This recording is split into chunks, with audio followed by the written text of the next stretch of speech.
You're about to listen to a short excerpt from The Fight, a frank discussion, strategy, and plan for working on desire. Here's a question that requires understanding. If you ever get to a point where you're really serious about working on yourself, really serious about conquering desire, you'll start noticing some funny things. It's almost like there are forces working against you, and the reality is that is 100% accurate and correct. Hashem created the Satan. The Satan is a malach, an angel whose job it is to be on your case 24/7, 364.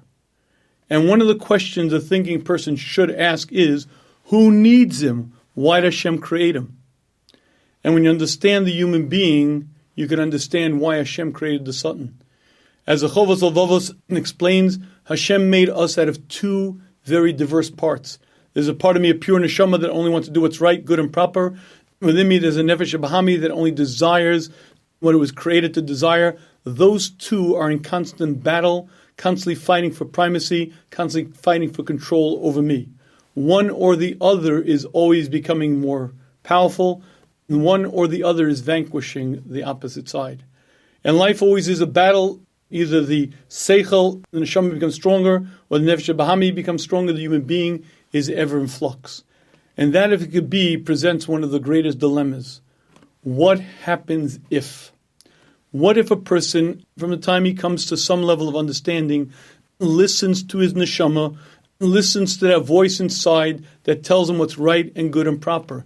He'll grow and grow and grow. His neshama will become more and more powerful.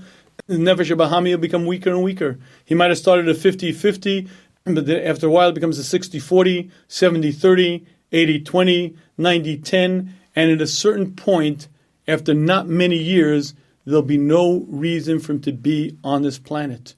You see, if a human being isn't tempted, there's no reason for life.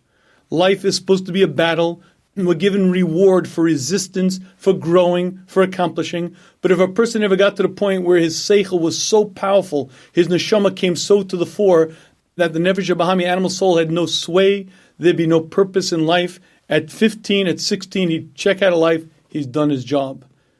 The Rishonim explain that what Hashem did was to create another force to be something to even out the playing fields. The Satan is a malach who's given very little control normally. He's allowed to chepper, he's allowed to bother us from the sidelines, and if we're 50-50, he's allowed a little bit of sway, a little bit of power. But if a person grows and he becomes 60-40, then the Satan is allowed more control. He's allowed to fill in that gap. And if a person gets to 70-30, the Satan is allowed even more control. The Satan is always there to keep an even playing field. And the greater person, the greater his Yetzer Hara. The Gemara tells us, Misha gadol mechaveru yitzro gadol mechaveru. One who's greater than his friend, his Yetzer Hara is greater. And does that mean Tanoim had uncontrollable nefesh bahami? Certainly not. They were malachim, they were angels in the form of men. But because they were so great, their Satan was allowed to operate at tremendous capacities, and if we were ever faced with that, we'd be crushed.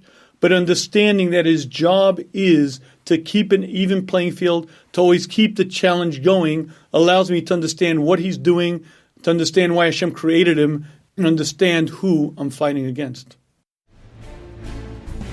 You've been listening to a short excerpt from The Fight, a frank discussion, strategy, and plan for working on desire.